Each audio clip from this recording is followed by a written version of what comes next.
Hi, I'm Colette. Welcome back to my YouTube channel. Today we're going to look into a form of meditation called sacred space meditation. Now, a lot of times when I'm asking people to come with me on workshops and to do certain things, I'll ask them to meditate. And one of the reactions I get is, I can't meditate. I can't clear my head enough to meditate. And when I go into meditate, I start thinking about the shopping or what needs done or the crack in the wall or whatever. So I developed a meditation that actually was just a general meditation to distract your mind. So that your psychic senses and your intuition could take off in the background. And it actually really works. And a lot of people who've said they could never meditate actually find this a way of taking them to an area where they can then go in and do divinatory things, do their magic, or even just stay there for a little while, relax, and come back feeling an awful lot better within themselves. So the sacred space is there for you to use daily if you want to just use it to help you relax, to help you access your subconscious that wee bit more. But it's also there as a stepping stone to the next levels of psychic awareness. When I do my readings and my consultations, I actually do a sacred space early on in the day. And I enjoy it as a meditation. It keeps me relaxed. And then I'll have a little rest or a nap. And then before the clients come or before anything I'm doing, I'll do a different level of meditation. I'll open my third eye more. I'll open my psychic hearing more and also my solar plexus area, because these are the areas that I read through. You might not want to do that. You might want to just go to the level that opens you up to be able to feel that tarot card for yourself or just to relax. Now, for my generation, it was important to learn maybe more about chakras and opening up individual areas. But I've noticed with a lot of the 20 to 30-year-olds coming through that they're more naturally clairvoyant, they're empathic, and they generally have an openness to this, that using the sacred space meditation just allows them to take themselves to an openness that allows them to access anything spiritual that they need. And I think that's lovely. I think it's wonderful that this generation is coming through open to spirituality and wanting to understand it more. And maybe it's even a wee bit easier for them because there's no constraints, maybe like we had, social constraints, maybe religious constraints. And it's important that we nurture these people coming through because they're naturals. So for yourself, you can use the sacred space meditation as something to relax you, help you understand things more, be more open, or you can use it as a stepping stone to then go further with it and maybe understand more about chakras, etc. But for today, I'm not going to lead you totally through the sacred space in time. I'm going to tell you about it and how to access it and then what it will do. And then you make it work for you yourself, which means actually taking the time to do it. I normally find sacred space meditation takes me about 20 minutes a day. There's also situations if I go into that are very stressful that I can take myself to my sacred space within seconds now. But then I've been using this for years and years and years. The sacred space sounds almost like a temple or somewhere that you go to feel sacred, but it's kind of a euphemism for taking yourself to a place where you feel contented, safe, happy, and relaxed. So the first thing you need to do is think where that is for you. Some people it would be in a lovely beach, others it would be in a forest. Some people it would be going on a journey to the jungle or whatever. But it's better if it's in nature. It's better if it's within a natural environment. So first thing to do is think, where did I last feel contented and happy and safe? And that's your sacred space. And here's something else I've been asked about the sacred space. People have always got a reason why they can't do this or can't do meditation. But here's a couple of things. The first one is, I don't have anywhere I feel safe like that, or I don't have anywhere I like that. And I'll say, well, okay, make it up. Make it up. Where would you like to be? Where would you agree that you would like to be, even if it's fiction? What if you want to go and be a hobbit in the Shires? Why not? Do it. If you've watched the film often enough, you'll know the road to the Shire. Hey, you might even see Gandalf, who knows? Do it. Work with it.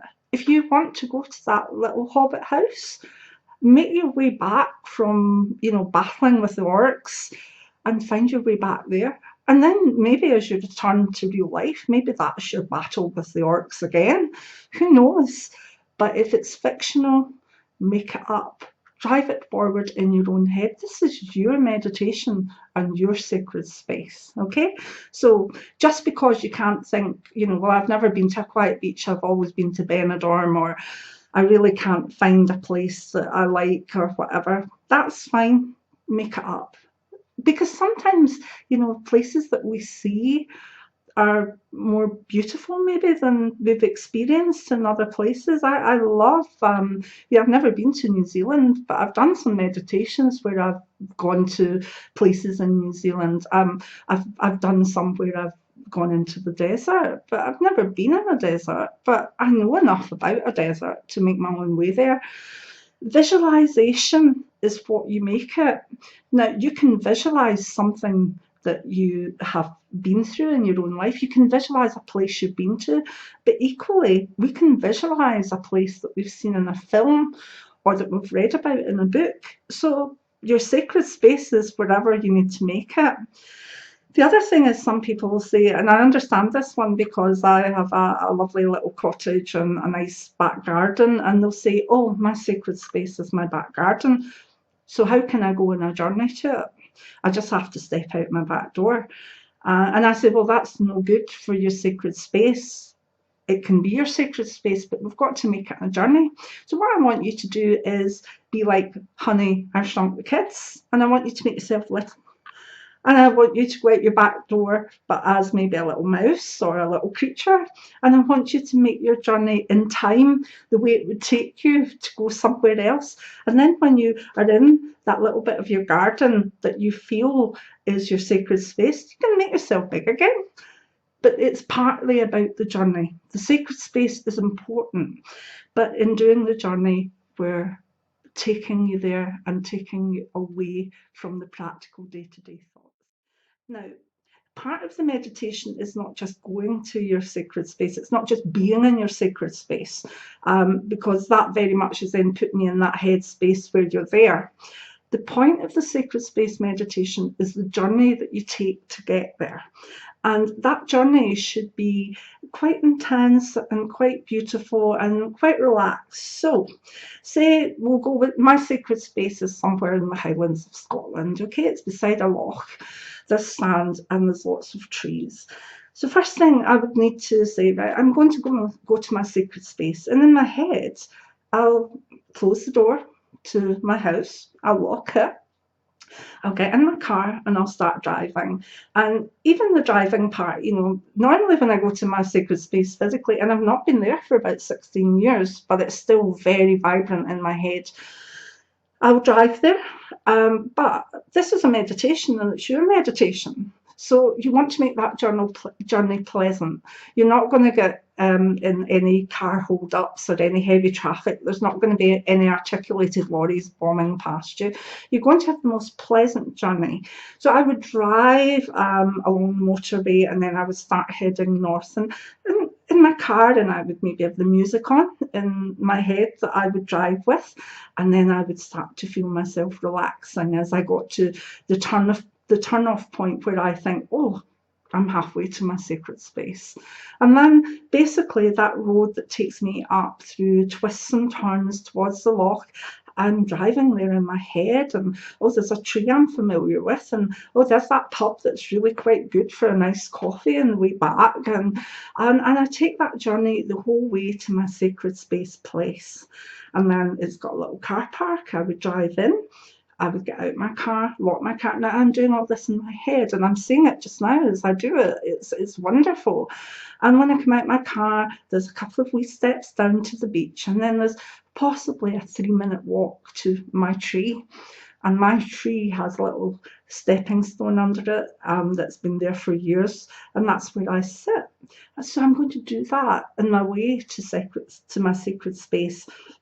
And when I sit on that stone, I'm in my sacred space. And in that sacred space, I feel and I look at what's going on round about me. And that might be different for every meditation, but first, I'll understand that the water is there, and I'll look at the way the sun glints on the water, and I'll look around and see the trees. I actually really like autumn in that particular place. So the beautiful colours, the russet colours of autumn are there, and I'll take them all in. And then I might see a little boat, and I'll follow it with my eyes. And sometimes if I'm lucky, my dad and my dog come along the beach to say hello, and they're both in spirit. So that's a beautiful thing for me to remember and to access. And then I'll bring myself right back to that place, and I'll just spend maybe 3 or 4 minutes in my own head, looking at things, sensing things. Now, if at that point I thought of, oh, I need to make some soup for dinner comes in, immediately look back to the water or look back to the trees and take yourself back into that sacred space. Nothing to do with day-to-day life or problems or issues is allowed in that sacred space. This is not a place to figure out your worries. This is not a place to go deep. This is a place to relax and enjoy and visualize and see the most beautiful things that are there for you and that make you happy and safe. So spend a little time in your sacred space. Look at it. By all means, each day things might change. And then when you've been there for maybe 5 minutes, and let it happen, okay, first time you're there a minute, that's fair enough. Then look around, thank Spirit or the universe for your blessings, and then I need you to do your journey home. Now, the journey home is when you just retrace your steps, and then before you know it, you're at your own front door again. You open up the door and come back to where you are. Now, if you're not going to take this any further, then you should ground yourself by feeling your feet in the ground and imagining roots going down and grounding yourself. Have a little glass of water, have something to eat, and then just realise that your shoulders are relaxed, that you feel quite open to things. And that's the level to take it to. Just in that day-to-day thing. If you're now going on to look at cards or do divinatory things, then by all means take a few deep breaths and take it to a different level with different chakras, etc. But you don't really need that. Initially, with this channel, we're going to throw all sorts of things at you. We're not going to say, right, we're only doing the third eye work, or we're only doing access to mediumship. We're going to be exploring you as a full psychic being. That's not just clairvoyance or clairaudience, it's all the psychic senses, including psychic touch. So it's important that in doing the sacred space that's your minimum for doing the work or for taking yourself to the next level of understanding. But please remember, it's always important to actually ground yourself and feel yourself back where you're meant to be. And sometimes after the sacred space, I like to just sit, and then any problems or worries that come, I spend 5 minutes and I write them down and I say, well, okay, I can do that in the next 5 minutes, or it has to be put off till tomorrow. And if I can't do anything about it, then it's not there at all.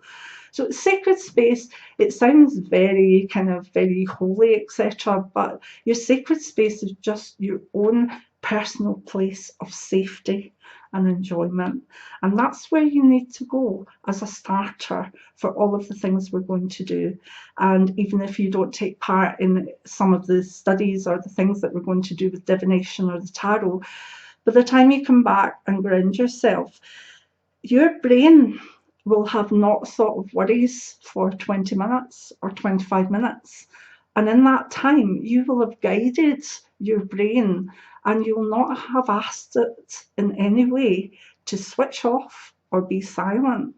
And that's good, particularly for people who have anxiety, who maybe don't want to sit in a quiet space with their thoughts, because in that sort of situation where you're trying to sit with your thoughts, it can expand them, and that's not necessarily a good thing. So what we're doing with sacred space is actually distracting your thoughts. And I'd like you to try it, and then make it part of your daily routine, or even every second day. But it's good for you. Meditation, even at that level, helps you with blood pressure, eczema. It helps you with all these wonderful ways forward of having good health, and also having an access more to the subconscious. If you think of it, when people are coming out of a sleep or going into sleep, that's sometimes when they feel they see a spirit. Sometimes in dream time, that's when they get prediction dreams. So what we need to do is just take those psychic senses and bring them a little bit more open for when you're awake. And the good thing about it is it allows you to be that little bit more open. It allows you to use it as a stepping stone if you want to take it even up another level. But at the end of the day, it's just going to relax you and be good for your health.